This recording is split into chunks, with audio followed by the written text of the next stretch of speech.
All right, guys, what's up? I'm Dylan, back with another interview. Today I got a very special guest. He's coming from all the way across the world, from Georgia, the country. He's unapologetically a New Yorker, but he's admitted that he likes Chicago more than New York. So that's pretty cool. Yeah. So, but without further ado, I'd like to introduce my guest, Max Shu. What's up, everybody? Thanks for coming on. So first, I just want to ask, start from the beginning. You didn't wrestle growing up, or you didn't wrestle in school. Mm-mm. So, and you started jiu-jitsu at 18. What got you to start jiu-jitsu? Oh, this is not something I normally tell people, but my mom got me into jiu-jitsu. And I wanted to be a police officer when I was 18. Okay. So one of the reasons why she got me, and she just thought it would be a good thing to have for self-defense. But I got in right before I went to uni. Okay. So I only did it for 3 months, and then I basically didn't pick it up for 2.5 years. Gotcha. Yeah, gotcha. Yeah. All right. So then you went to university, University of Albany in New York. You ended up picking it up later, and you had this moment where you were like, all right, screw it. I'm going to go all in on jiu-jitsu. I think you said you had a moment where you were kind of doing it, but it wasn't super serious. And then you had this moment of revelation where you're like, all right, I'm going to go train with Danaher. I'm going to go train in the Blue Basement. I'm going all in. What caused that, and what was that like? No, yeah, I just, when I was going through this security clearance process, my senior year, when I was applying for jobs, and I was in the job application process, I started winning tournaments, and then that kind of thought came to the back of my mind, and I knew security clearance wise, at my age at the time, 22, I'm a bit of a liability to the federal government or any smaller defense contractor out in DC. Yeah. So I figured my chances of actually getting in, when compared to, let's say, cleaner candidates from better known universities, was probably much smaller. And I just said hey, you know what? I have this inkling. I'm 22 years old. If I don't do this now, there is no time. There's no other time to do it. I wouldn't do this in my 30s. Right. I wouldn't do it in my 40s. It's either gonna now or never. So I waited in case anything happened with the security clearance process, where things went wrong and I lost my whatever job offer. I would, this would be the time to pivot, and that happened. And then I pivoted, and I was like, you know what? I'm in New York City anyways. Best place in the U.S. probably at the time for no-gi jiu-jitsu. Let's do it. I checked out even Marcelo's and Unity, and I solidified. Okay, Blue Basement. This is where I want to be. Yeah. But you had the job offer, right? I was literally going through the process, and this was after, because I had my senior year. I was just applying for jobs on LinkedIn every single day for 6 months, and I turned down a lot of offers because it wasn't what I wanted. I wanted something in Virginia or near the DC area that was with a defense contractor, because this is what I was basically mapping out for the last X amount of years in uni. And I was literally almost done with the entire process. I was just waiting on the security clearance. Dang. Yeah. So did you have a point where you were like, I'm not interested in this as a career? Or was it just kind of this seems very hard and I really like jiu-jitsu, so I kind of want to just try it? No, it actually was the most reckless, stupid decision I could have made looking back. I had spent 4 years literally just on cybersecurity. I did all these different internships at different state level agencies in New York, different, let's say, smaller companies that were working with my university, my specific college in the university at the time. I did internships for the NSF, in other states. So yeah, man, I put a lot of time and effort into that. And, my junior year, I just started training. This is when I usually tell people I started training, because the 3 months when I was 18, to me, they don't really count. And within that 2-year period, from junior year into senior year, and then senior year into graduating, I I just started falling in love with jiu-jitsu, and I was listening to Gary Vee at the time and Jocko Willink, and they have a specific mantra, right, that they're promoting in their videos, and the one with Gary definitely resonated. Like, you're 22, you're 19. If you want to be reckless, you do it now. And I was like, you know what? Like, we have to take some time. Let's see how the security clearance goes. And I said, if I get the security clearance, I'm just going to go down to Roslyn, Virginia and train with Ryan Hall at 50-50.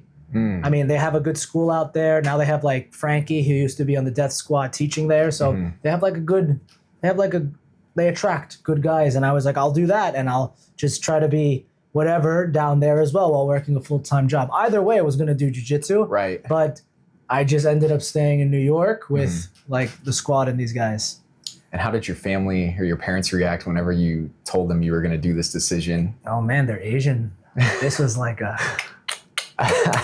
big no-no, especially like was working hard in uni. Yeah. So yeah, like it was like, why would you throw away all the work? Even my uncle said like, why don't you just get the job, get good at it enough to like do it remotely, and then you can do this shit on the side. And I was like, no, I'm stubborn. Like I'm very one-minded about like one-track minded about this. I was like, I'm going to do it full time. I'm going to train 2 to 3 times a day on top of weightlifting. I'm going to do some shitty part-time job, or I'll do 2 shitty part-time job, whatever I need to do to like, pay the bills and stuff, and I'll figure it out. So man, yeah, that's crazy. And so then when thinking about jiu-jitsu as a career, what was it that attracted you like to the idea of it? Because that's very different from being a full-time competitor. Like your goal is more along the lines of being a coach. Now it is. Okay, so but back then I wanted to be. I was like, I'm gonna train twice a day.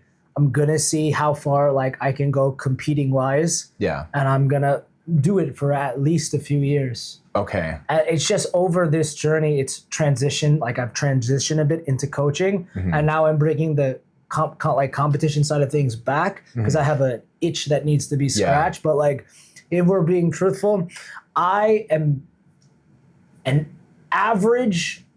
Like I would say I'm average or above average on the mats, and then in terms of competition, I suck. Like I can honestly say, like right now, like I'm terrible at competing, and but coaching is something I've never really been overly bad at. Like I've been, you're always bad at things that are new to you. Yeah. But when I started like getting into coaching, I noticed I was picking things up and learning at the speed, let's say like a very talented competitor would. Like, let's say like you take Joseph Chen or Ethan Krelestein, like Diego Pato, or like, let's say like JT Torres, any of these guys from any of the gyms, they all are different levels of talent, but they're all within a specific range of talent. Yeah. So we can name this range like genius level or, world-class level.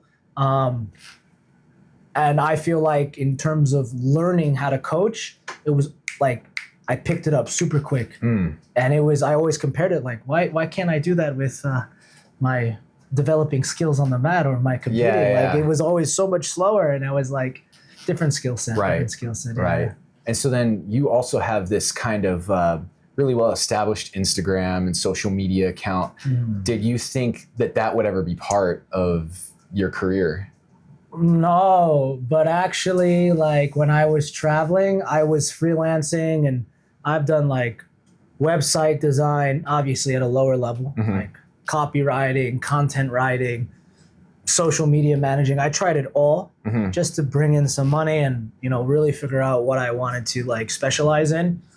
And I just asked myself, like, what do you think is the best medium for showing off your ability to coach? And it was like, okay, social media. So we're going to go full throttle with that. Because, jiu-jitsu is also a visual and physical activity. Right. It's not like content writing. You'd have to read a blog about jiu-jitsu, which is cool, but it's not the same as like seeing it, and seeing it is not the same as feeling it. Right. So I just like was practicing. I actually have like another social media nobody knows about. Oh. It was like a foodie account. Yeah. And I used that foodie account and a travel travel YouTube vlog to really like solidify my skills Gotcha. with social media. It's like your like your practice. Yeah, you like practice jiu-jitsu, you practice how to be a coach in jiu-jitsu, but you also practice like how does it social media fall into that? Yeah. Right. So then when you really started training seriously, it was at the Blue Basement, New York City. Right? A little before. Okay. My like I started a little bit before because I was like winning and I was like, oh, I want to keep training more. But where it really solidified is the Blue Basement, yeah. And so in the Blue Basement, what were those like molding moments like? Like surely before the Blue Basement and after, and to who you are today, that those Blue Basement moments were pretty influential to you. So what were some of those moments like? And like you've talked about how you trained 2 or 3 times a day, and it was pretty tough getting your butt kicked all the time and stuff like that, training with some of the best people in the world. What were a little bit of those moments like?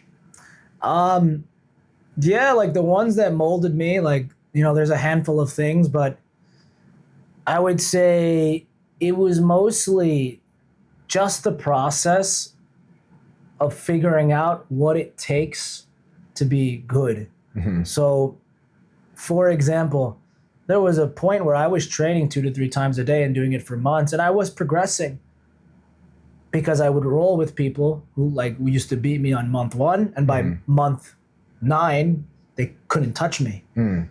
But it was more like, what do I need?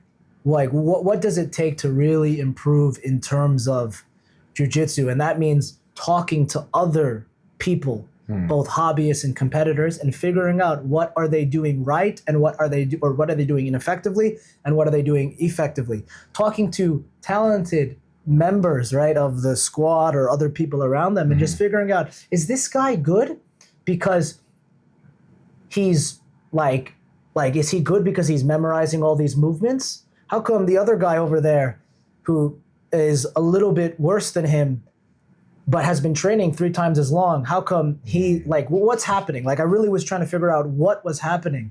Like, is it worth it for me to do 3 classes today? Or is it worth it for me to do 2? This person said this person said this person's 40 years old, ex-competitor, but this person's a 21-year-old competitor. Like, I literally would just question and just try to connect the dots for myself.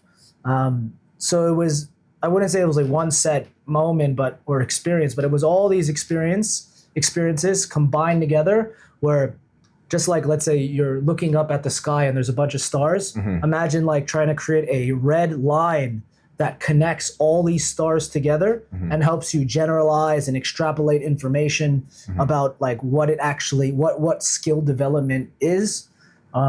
Meanwhile, you also have Danaher telling you, this is how I believe skill development is. Gordon Ryan, we're going to go to the A2 axis. We're going to plantar flex. We're going to dorsal flex to defend the ankle lock. And I was really into this intellectualized type of talking, and, you know, his ability to make things sound like an Ivy League textbook. Right.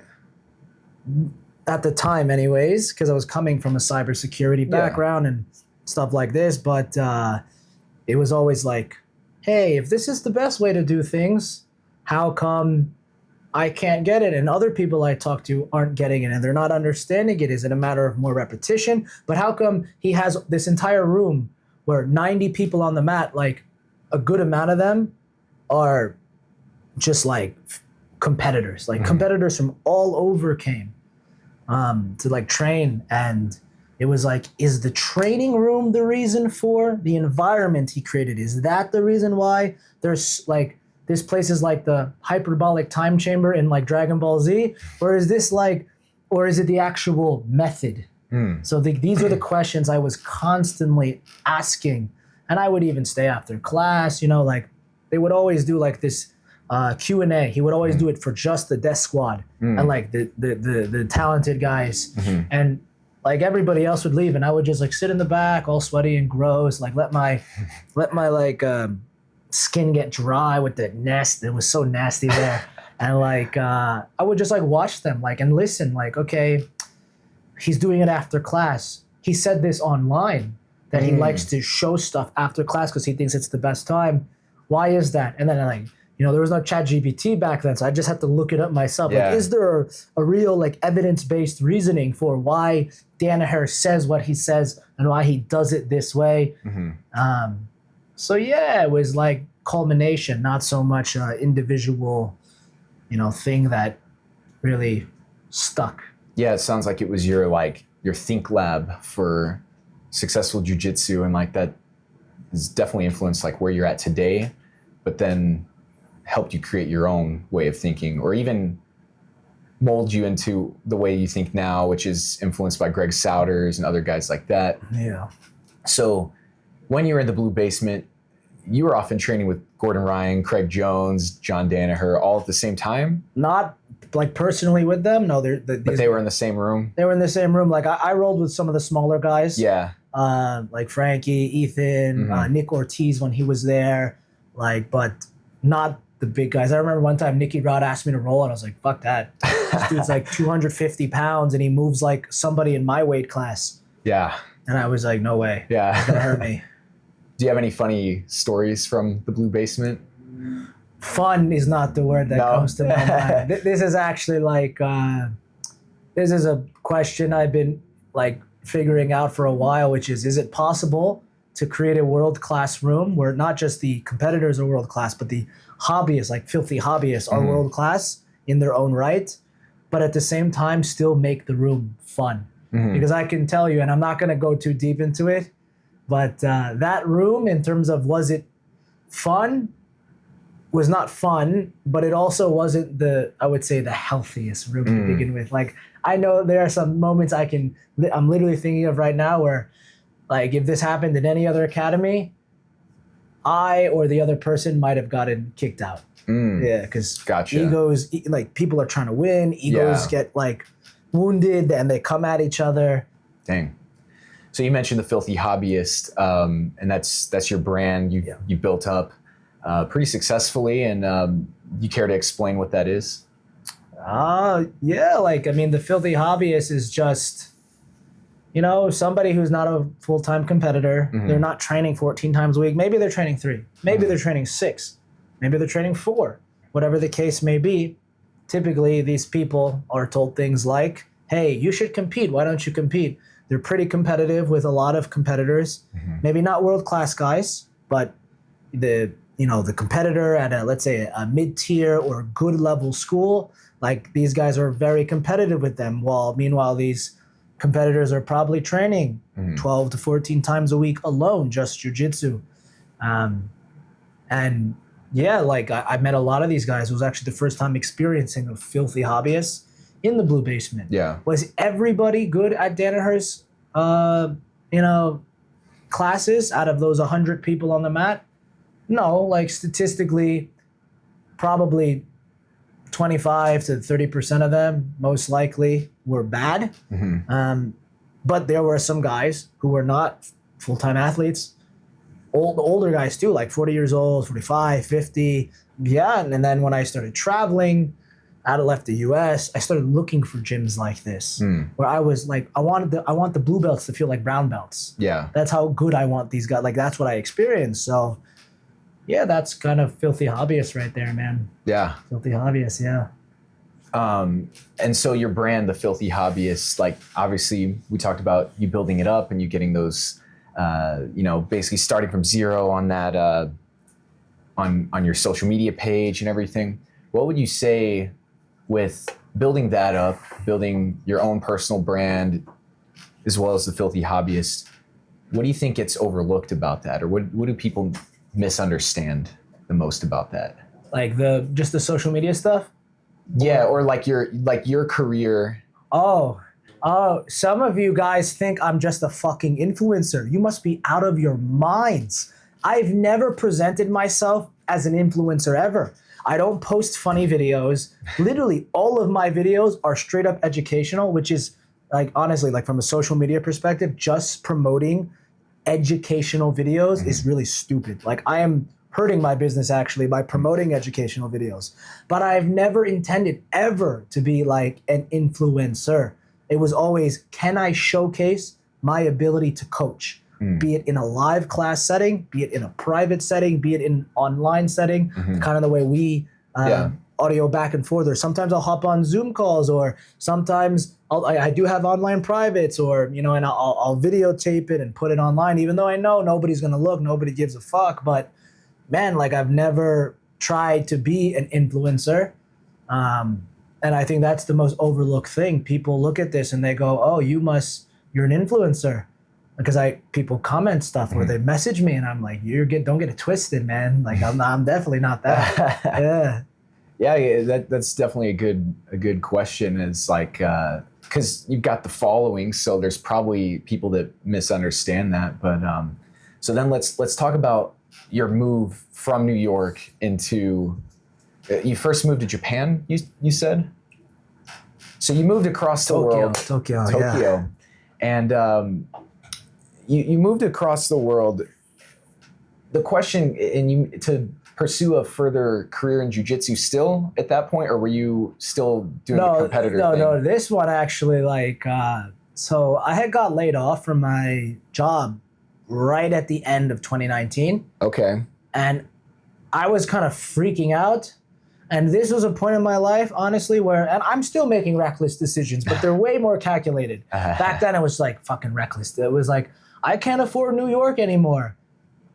And it was like, how can I still train with really good guys? And I always wanted to travel. That's what I would have done if, you know, like, I always had this inkling to travel. Yeah. And I might have actually done it if I didn't have jiu-jitsu in my life. Right. I might have done, like, the whole backpacking thing.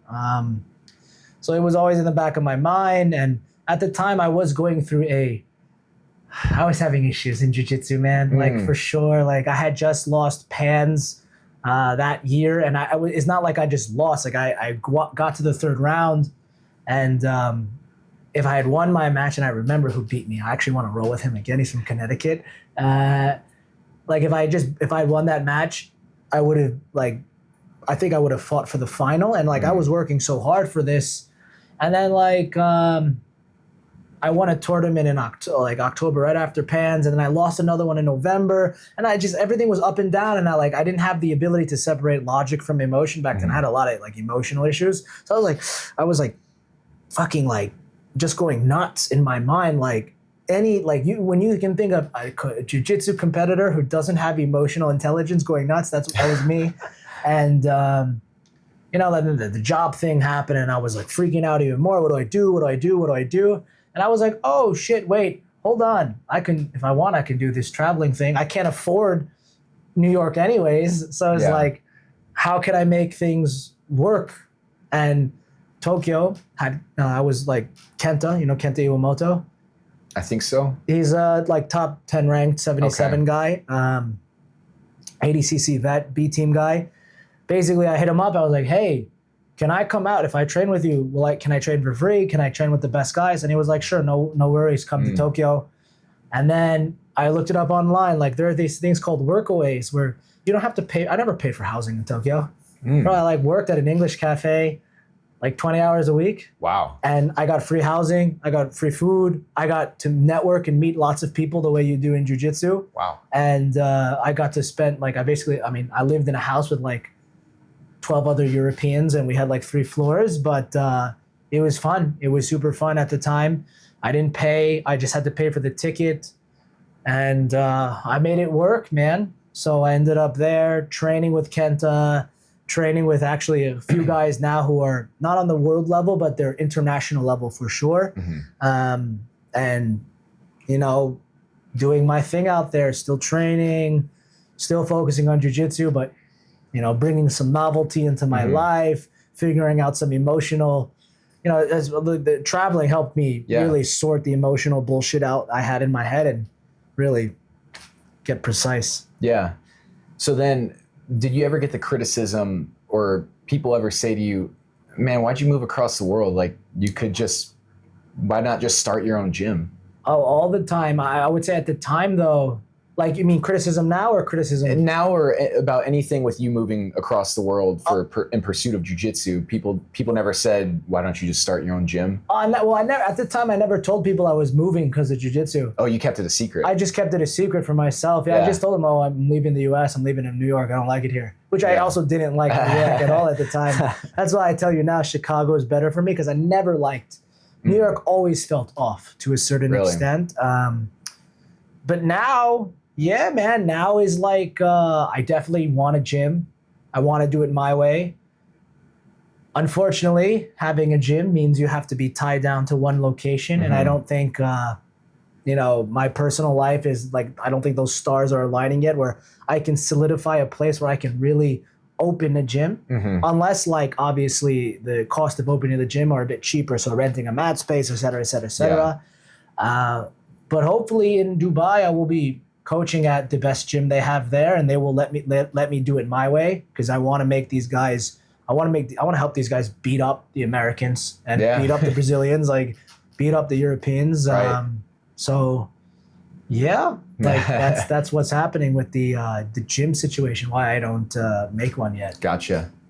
And when you've lived across the world in Tokyo and Georgia, and what were the other locations? Serbia, Ukraine, Turkey. I was in Hawaii for 7 months with my uncle during COVID. I've been to Saudi Arabia, Dubai, Qatar, Armenia.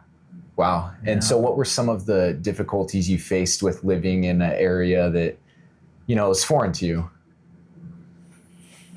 Oh, a lot. Language barriers, one of them. Language barriers. Like when I come back to America, man, I just be chatting with people because I can speak English again. Yeah. I love speaking English. Like I can't really speak English the way I want to in some of the other countries. You can, but even with people who like speak English fluently, it's not the same like speaking with a native speaker. Same goes for any language. The big one is the language barrier. Loneliness is a big one you deal with. Like if you're always going from country to country every 3 months, or for me it was like 3 months because the U.S. visa allows you to stay in different places for 3 months. You kind of make friends, and then but it's transient because there's an expiration date. You can't really settle or solidify. That was a hard one. But other than that, I would say, I think a lot of the fears that I've heard other Americans say about like leaving the country, I've found those never really to like come to fruition. Gotcha. The main two have been loneliness and language barrier. Gotcha. How many languages do you speak? Oh, I'm bad. I speak two. Like I speak Russian, like at an A2 level. Okay. Georgian, sorry, honey. I have to get better at speaking. I have my things with learning Georgian, why I don't learn it. But I will have to because my girlfriend's Georgian. Okay. And that's about it. I know words in Serbian. I know words in Ukrainian, but they spoke Russian there while I was there. Words in Turkish, words in Japanese, words in Chinese, but nothing too much. Gotcha. So let's talk about languages a little bit more then. So you said that you had taught English online at one point? Yeah. Okay. For a while. How was that? Oh, that was not a fun experience, but it definitely has contributed to my jiu-jitsu coaching because you kind of learn like how people are learning English as a second language, and depending on the language they're speaking beforehand, like there are languages are in different families, right? So like if you speak English, learning Spanish is quite easy. But if you speak Chinese, probably learning Spanish might be really hard for you, right? So because like conjugations they're all different. So yeah, like that really helped out a lot with my jiu-jitsu coaching because I had to simplify stuff, and you realize like little things like certain things you have to do, like it's like, can you say the word apple? Like you don't realize, but like this type of like small movements with your hands, they really help direct focus and attention, right? Being able to slow down your lips and like emphasize certain sounds in the word, they really do help non-native English speakers. And this is something I use even in my coaching today. And I still coach like a lot of foreigners who don't speak English well. So yeah, other than that, the experience of coaching, like doing English is not, I don't like it. It help pay the bills. Yeah. You know, cost of living is cheaper in other countries too, so that you make it work. But the main thing I can take away from that experience is help with my coaching for sure. Gotcha. Yeah. The reason why I ask is because I've been learning Spanish for about 4 or 5 years. I'm not a native speaker, but I'm half Mexican. So I would get people asking me all the time, like, do you speak Spanish? And so I wanted to start learning. And so I've been learning for about 4.5 years, 5 years, and I see parallels with learning jiu-jitsu effectively and learning languages effectively. Yeah. You can learn the wrong way really easily. And so like I've learned with, like I do Duolingo a little bit, but that's just like basic, just to get a little bit of extra vocabulary, but that's not the most effective way to learn. And a lot of people think it is. No, it's not. Like I would actually say like Europe, like honestly, America's like the one place where everybody pretty much only speaks one language. Everywhere else in the world, they speak 3 languages, 4 languages. Right. And when you talk to them, it's not like, you wouldn't listen to a kid tell you how to learn a language because he probably had just watched some American TV show that he liked. And when you're a kid, things are like a sponge. But if you're an adult and you want to learn, honestly, there's 500 words in every language that are most like commonly used in most sentences. You have to like study up on vocabulary for sure, like those common 500 words. But the big thing you need to do is you just got to talk. Like, it's just like, I tell people in jiu-jitsu, why are you learning so many techniques? Even like at a high level, learning all of these techniques, adding smaller details in is different, but learning technique and teaching it the way you do, it doesn't make sense because even in non-sports industries like language learning, they're not doing that. Like I learned Russian by literally hopping on italki, which you should, it's cheap. And I had like 4 different Russian teachers and I just said, I want you to speak to me. Say the same crap over and over again. Like, and when I don't know, like I say like, что это значит? Po-angliski. It's like, how do you say this word in English? Because they all speak English too. So like, then you just keep getting a lot of like live language rounds, so to speak. Yeah. And at some point and I'm a slow learner, at some point around my 6-month mark, I was like, oh, I can understand the people speaking outside now. So it's like you learn to understand and listen. And then you, at the same time, you build your ability to actually communicate and speak. And then reading is probably, I would say, the last thing you should do. Right. But yeah. So it's almost like the CLA version. Like CLA is a method of learning for both language and for jiu-jitsu. I would even say and like for other things. I would literally just say like, I mean, like, I don't know, man. Like you've seen it, even without knowing CLA, you see enough of like how high performers get really good at what they do, be it like videography or editing or language learning or jiu-jitsu or basketball. It doesn't really matter.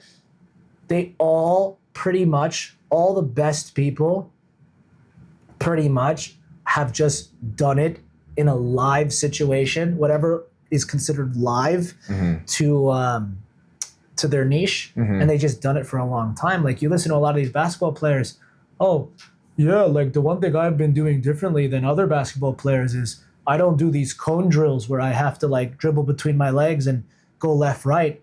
I spent a lot of time playing at the park. And I played basketball when I was younger, and I spent all my time at the park. And I can even say the things that helped me most were not drilling with cones or doing things that were not representative of the actual playing aspect of whatever I was doing, be it basketball, jiu-jitsu, language learning. I think it's like, how close is your practice to the skill, like to the actual reality of the niche you want to get good at? And are you getting enough time in it? I think that's the main 2 things. And so then we're talking about CLA and the ecological approach in jiu-jitsu, that kind of thing. If you could simplify it, what would you give your quick explanation for what the eco approach is and CLA for people who don't know? Wait, am I explaining this to somebody who doesn't do jiu-jitsu, somebody who's been doing jiu-jitsu for a few years, or a beginner, or like a well-seasoned black belt? Just like someone who doesn't know anything, like a white belt. Let's explain it to a white belt. I would just say it's a unorthodox way to learn jiu-jitsu that hasn't hit the mass market yet. It's still underneath the tides. Okay. That's it, yeah. How would you explain it a little bit deeper than that, I guess? Like for someone who, let's say they're a blue belt and they know jiu-jitsu, they've done techniques, but you're saying they've done a lot of drilling in the traditional approach, and you're like, hey, you should try eco. And they're like, what's that? How would you describe it? I would probably tell them, I would probably just tell them like, hey, it's an unorthodox way of like the reason why I'm giving such a it's an overly simplified answer is because whenever people ask me this, like for me, it doesn't matter what I say to you. If you have some sort of stigma against trying new things because you're just overly cautious in other areas of your life, and many people are like this due to like childhood trauma or whatever the case may be, you're always going to have like a wall up. For me, it's just like, hey, this is what it is, an unorthodox way of learning. That's going to leave you with a question mark in your mind. And then my next response is going to be like, feel it. Yeah. Well, let me put you through something.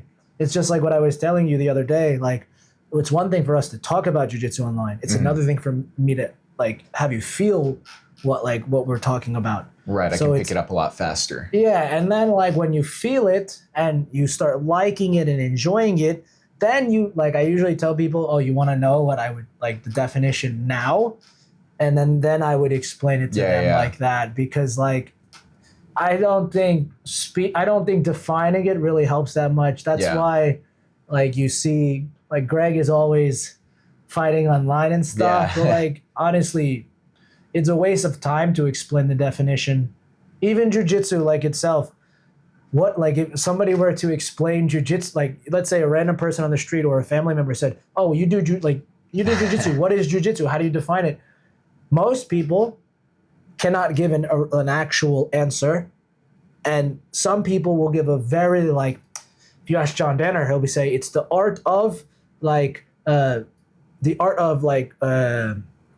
isolating limbs or control that leads to submission, whatever they say. But this doesn't actually like make it click for somebody. Like I would just say, this is the definition of jiu-jitsu. Grab my hand, or let me grab your head and try to let go. Okay, so I controlled you. That's what it is. It's control. Gotcha. Yeah, that's why I kind of like, I know this response was kind of like shit, but like, it's just like how I usually explain it. It has to be, in my mind, overly simplified. Yeah. Because it doesn't matter what the definition is, because a lot of people they're risk adverse, so they're gonna not listen anyways. Right. Totally makes sense. So then talking about your brand with the Filthy Hobbyist, you would say you teach you teach in a way that is eco. I definitely, yeah, I mean like, I had elements of definitely ecological way before I spoke with Greg and, talked to him about it. And now I understand the science more of why I was doing, why it works. So I'm just, building off of that. I mean, I still I teach by like mainstream standards, I teach hybrid, so to speak, right? Like showing technique. But I feel like from what I've seen anyways, anecdotally, from different coaches around the world, even people who are trying to do hybrid, like even I watch B teams guys all the time, and I'm like, oh, yeah, like this is the way they implemented it. Yeah. But I just think the way people are implementing it, I would say communication wise, like they can definitely improve it. If the result is there, I can't really argue it because the result is there. But yeah, you definitely have like elements of it. I wouldn't say it is like the one all be all approach. It's just an interpretation of the literature based on anecdotal evidence that I've had teaching it in private, on online and in person, and doing it for years, and my past experiences. But it's not like a one set approach. Right. Yeah, I don't know if that makes sense. It's not like I don't put it on a pedestal. I don't think it's about the approach. Yeah. Right. So then, with your whole Filthy Hobbyist brand, you're trying to attract or target guys who are, I only train 2 to 3 times a week, but I want to be good at jiu-jitsu. And a lot of these guys struggle with that traditional approach of like, I struggle to learn this. And your way of, at least the way you coach, you talk about objectives a lot. Yeah. My objective when I'm in this position is I want to keep the bottom person flat. And I think for me, at least, that's made me progress a lot faster because I don't have to think about a million things at once. Yeah. Do you think that accelerates most people on the mats if they're only able to train like they're in that hobbyist category?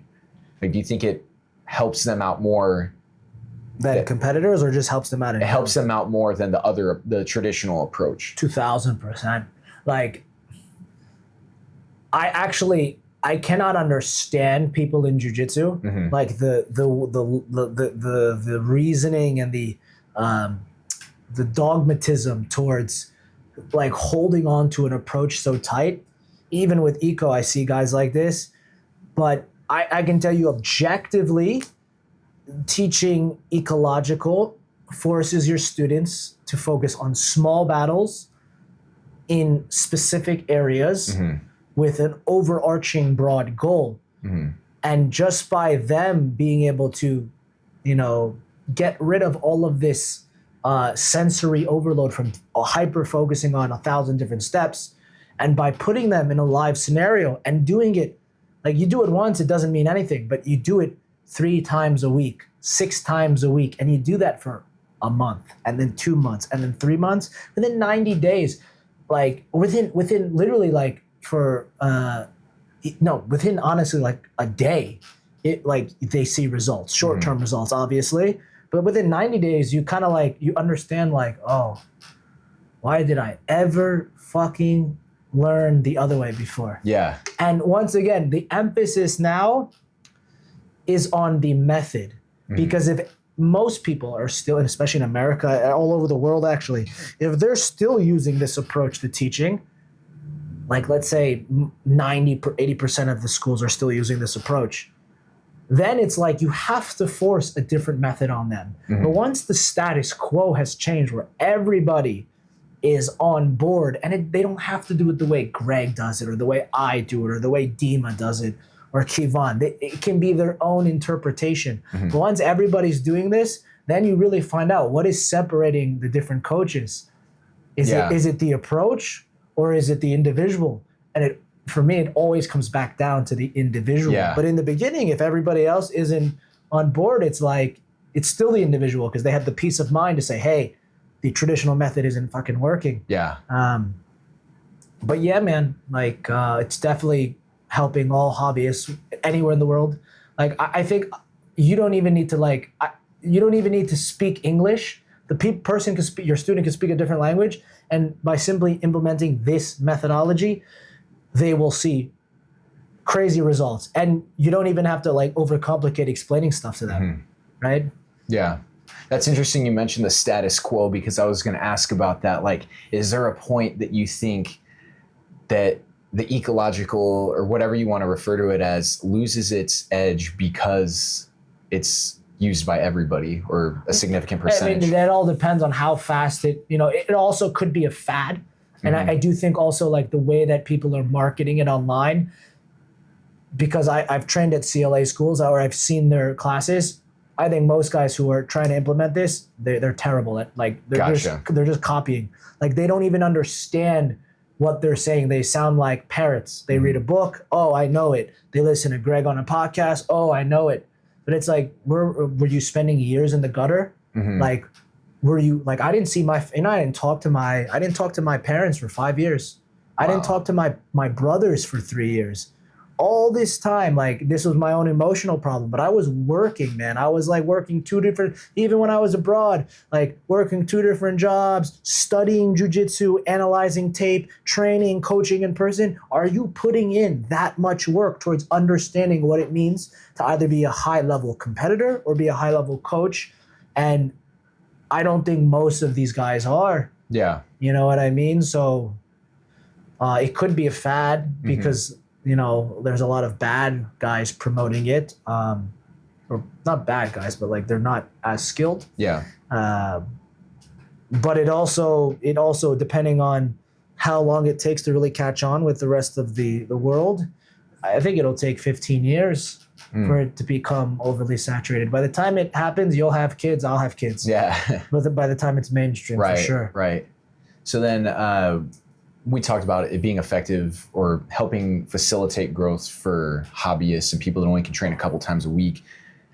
Where do you see the line for a hobbyist? Because you've got guys that train 2 to 3 times a week, but then you've got some hobbyists that train every day, sometimes in the morning, sometimes twice a day. And then you've got guys like DeAndre Corbet, who probably isn't considered a hobbyist, but he had a 9 to 5 for the longest time, and he was competing at high levels. But I would say most people are not competing at even if they have a 9 to 5, even if they're training 6 days a week. I don't know many 6-day-a-week guys who are really good who are actually competing. Gotcha. I know this one guy, man, in fucking New York. He's in Brooklyn. He's so good. Mm-hmm. Like, if you put him against world champions in his weight class at the training room, I think he will mess them up. I've felt many guys, and I'm surprised this guy he doesn't compete, but he literally says, "Oh, I don't compete." Most of these guys actually who are training 6 days a week, who are hobbyists, what separates them from competitors is they don't compete. But a competitor, typically, most guys are competing once a month, twice a month. Like, you look at what they do, especially at a local level, a lot of competitors are literally like getting in volume in competition settings week in and week out. And in the US, you have so many different competitions. So I think that's a big thing that separates a hobbyist or a filthy hobbyist from a competitor, which is how often are you competing? And what are your goals? Are your goals to get good at jiu-jitsu, or are your goals to win? At what level? Do you want to win at a local level? Do you want to win at a country level? Do you want to win at an international level? Do you want to consistently win at an international level? Right. So. Gotcha. Yeah. So I was going to ask, kind of at the competition level, is like when you're thinking about hobbyists, it's like, can you be a hobbyist and win at a high level, or if you're that already disqualifies you from really being a hobbyist? How high level are we talking? Like, probably not ADCC, but like IBJJF. What belt? Doesn't matter. Doesn't matter. Adults or masters? Adult. Adult white and blue belt, I think is very possible. Even purple belt is possible, but at brown and black, I would say you need to be like competing, or unless look, like what a lot of people forget is like they all think it's technique, but like Joseph Chen, he can give you his techniques. You ain't gonna do it like him. Right. So it comes down to the individual at the end of the day. If you're that level of talent, the normal rules of normal people do not apply to you. Yeah. You are breaking all the rules simply through sheer raw God-given talent. Yeah. But most people, I would say, like, you probably up to purple belt, you could, be a hobbyist, right? Obviously, you have to be training 6 days a week, stuff like this, really like working with competitors. But I think at brown and black, at IBJJF specifically, at adult, at masters, it changes a bit. Right. But at black, brown, IBJJF, adult, you have to be competing way more. Gotcha. You don't even have to increase volume of training if you're talented. You need to increase volume of competing. Gotcha. Yeah.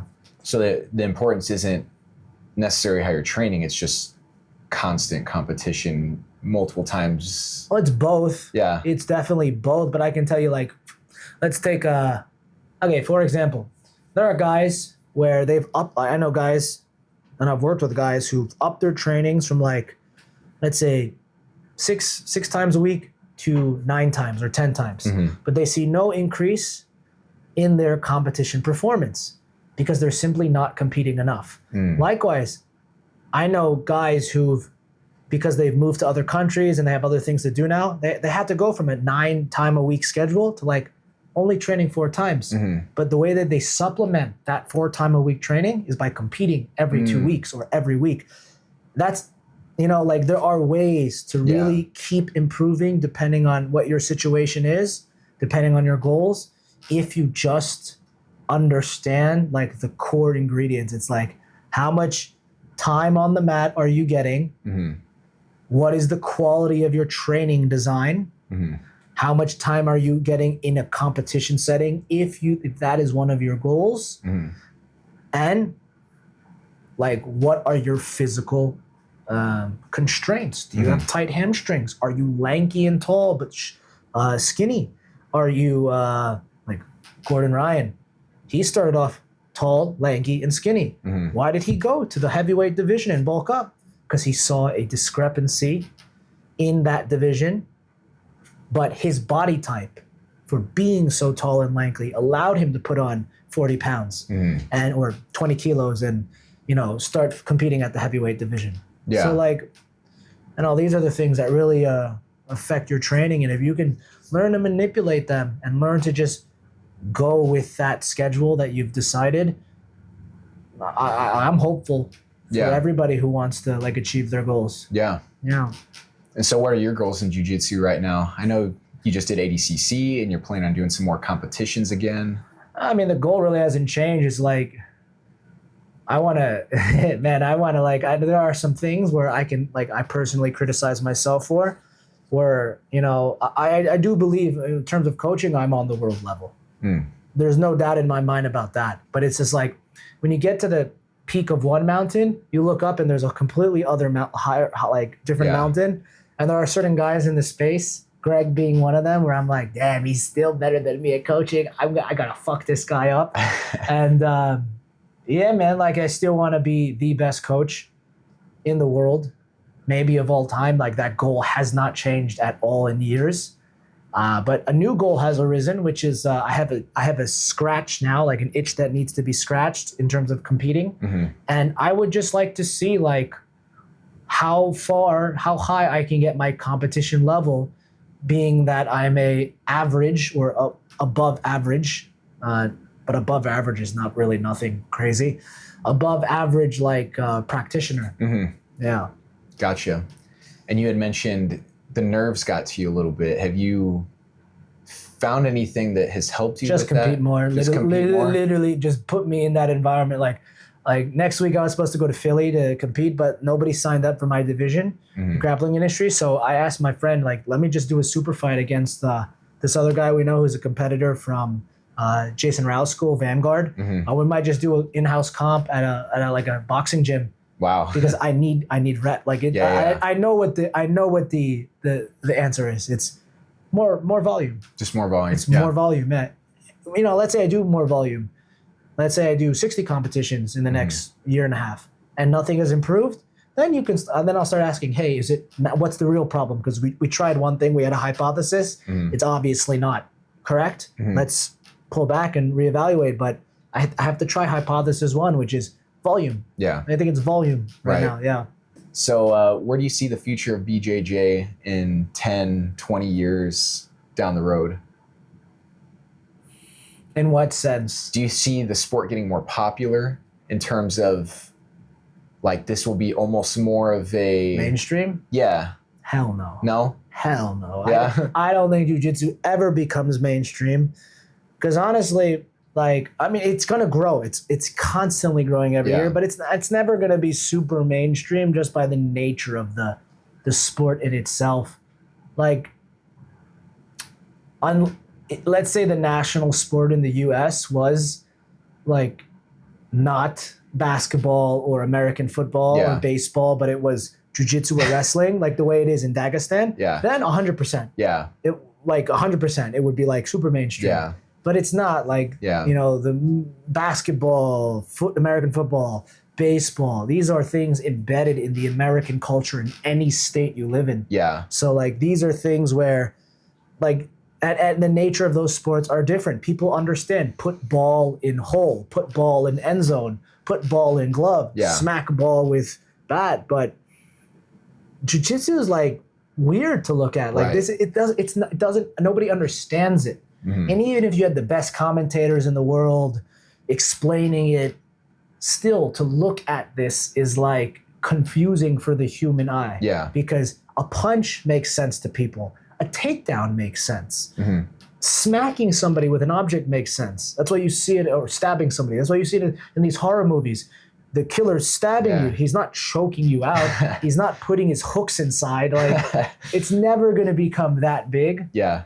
It will continue to grow, and there will be 100% way more money in the sport, which I'm happy about. Yeah. Way more opportunities. I'm hoping there's even more opportunities. There's a lot of guys out there who are like me, who understood at a earlier age, like, maybe the coaching route is the one you will go down and not competing. Yeah. Right? Because you're not, like, I always knew I wasn't talented.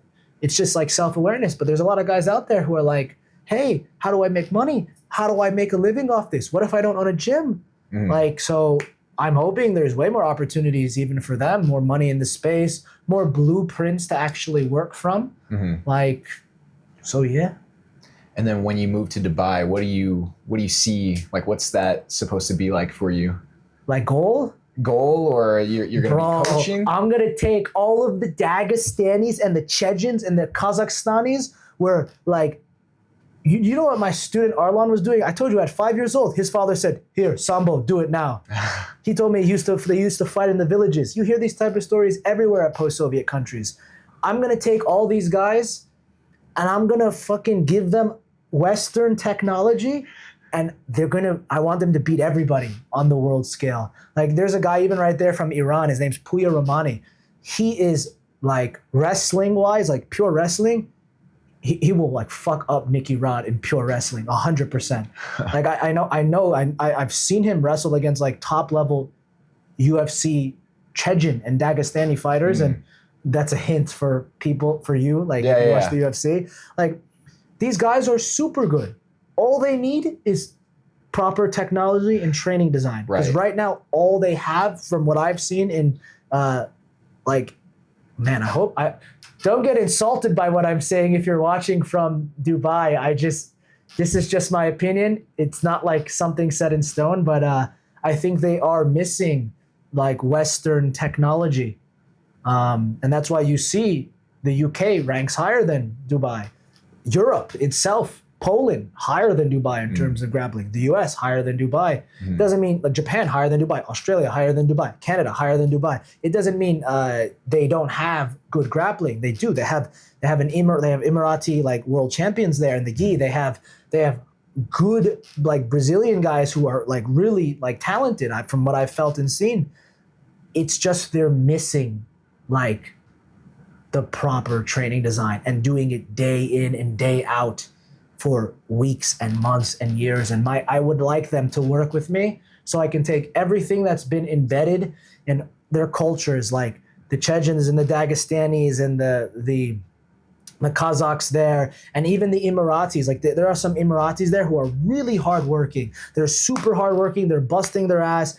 And, like, you put them in any good gym in America, I bet you they're near the top of that gym. Like, they're talented. So I just want to take all of this talent pool they have, and just, like, mold it, man. Like, that's my goal now for getting there. That's awesome. Yeah. So if somebody wants to work with you, whether they're online, across the world, or in person, where can they find you? You can find me on Instagram at Jiu-Jitsu. You can find me on TikTok. Yeah. Awesome. Well, thanks for coming on, man. We're so happy to have you. Wait, I want to give you, please, before this ends, this is your Filthy Hobbyist kit. Open it. All right. Let's see what we got. Thank you for shopping with us. This is your order slip. Awesome. The 2 rash guard sets. This is going to look so sick. Black and white, man. This fits the IBJJF requirements for Nogi. It's got to be. I hope it's got to be all white with 10% blue. This is perfect. Got the blue stripe. This is awesome. And then the book, Filthy Hobbyist Coaching Manual, Part 1. 22 pages, everybody. Oh no, did it get? Oh man, that's annoying. Oh, this is just... great. Yeah. I like it to be, like, pristine, man. This manual is originally part of my online coaching program. It is not a complete or holistic representation of the full system. It's only part 1 without my course or mentorship part. For the filthy hobbyists. For the coaches who continue to struggle For the people clocking in at work, clocking out tired, and still showing up on the mats, you don't need world titles to win. You need inevitability, and I'm here to help you with that. Yes, sir. What an outro. Man, you should read this when you get some time or when you're trying to plan stuff out in your own jiu-jitsu training. Yeah. Like this basically, this is like years of not just studying literature, but practicing things, like little things with like different like students and just condensing it all down. Like this is only part one. It's only 22 pages. Yeah. But in this 22 pages, you'll have checklists for, you know, reasoning for when things are going successful for you as a coach, when things are going wrong, like different cues you should be giving your students, when to use them, when not to use them. And because you're like, you have goals as a competitor, you can just reverse everything and try to use these for yourself. Yeah. Like use the same cues for yourself. So it goes over internal cues, external cues, hybrid cues, when to use hybrid cues, sensory language, which is like NLP. It's like, I don't know, just, it's like, I don't want to go into the research too much, but it's like, I think you'll enjoy it. Just give it like a, Absolutely. Like a read, give it like I'm definitely going to study this like crazy. So I appreciate it, man. Awesome. But thanks for coming on. This is great. Thank you. This was fun. Till next time. Peace. Peace.